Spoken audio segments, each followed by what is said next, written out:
Bakit ko nasabing lunok lang kayo ng lunok? Noong isang araw, may nag-post, si Israel Ocampo. Taga Kalabasa yata. Kalabasa ba? Hindi mo matanda. Ipinost. Sinabi ba naman sa akin, eto kasi sinasabi ng mga amo mo. Sabi sa akin, mga amo ko. Sino ba yung amo ko? De, siyempre, mga obispo, yun ang aking boss. De, tinignan ko yung pinost niya. May nakalagay doon, Bishop Stephen Neal. Sabi ko, dahil nag-post. Palagay ko ako hindi ito obispong katoliko. Pero madiin na madiin si Israel. Sinasabi na, obispong katoliko. Abay de, pumunta na naman ako sa iglesia ni Google. Alam niyo kung bakit ko sinabing ang mga miyembro ng iglesia ni Cristo lunok ng lunok? Bakit ka magpo-post sa Facebook nang hindi mo sinusuri yung pinopost mo? Alam niyo po si Bishop Stephen Neal, kung sino? Siya po ay hindi katoliko, siya ay Anglican. Ang mga Anglikano, walang koneksyon sa katoliko, pero madiin na madiin. No?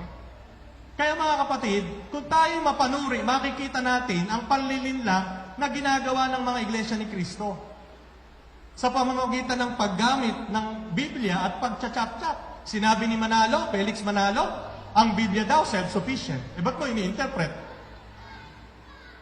Ang hirap, si Felix Manalo, si Eranio Manalo, si Eduardo Manalo, pwedeng magpaliwanag sa Biblia. Pero kami, hindi pwede. Bakit? Kasi daw, yung lolo nila sugo.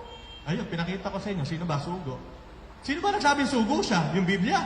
Sabi ng mga iglesia ni Cristo, binasa Biblia, yung Biblia sinasabi, sugo siya. Lokohin mo, lelang mong panot. Hindi Biblia nagsabi, kayo ang nagsabi. Kasi kung tunay yung susuriin ng Biblia, hindi gano'n ang sinasabi ng Biblia. Ang sinasabi ng Biblia, yung isang anghel, si Kristo, hindi si Felix Manalo. Amen? Lahat po ng gustong magtanong, bibigyan ko po kayo ng isang araw sa pagtatanong. Hanggang bukas, pwede po kayo magtanong. Basta lang po huwag aabot na alas 7 na umaga, dahil ako po may misa na alas 7 na umaga bukas. So kung pwede pong tapusin na natin alas 6 ng umaga, kinabukasan. Pero pwede na pong magtanong. Mag-umpisang magtanong ngayon.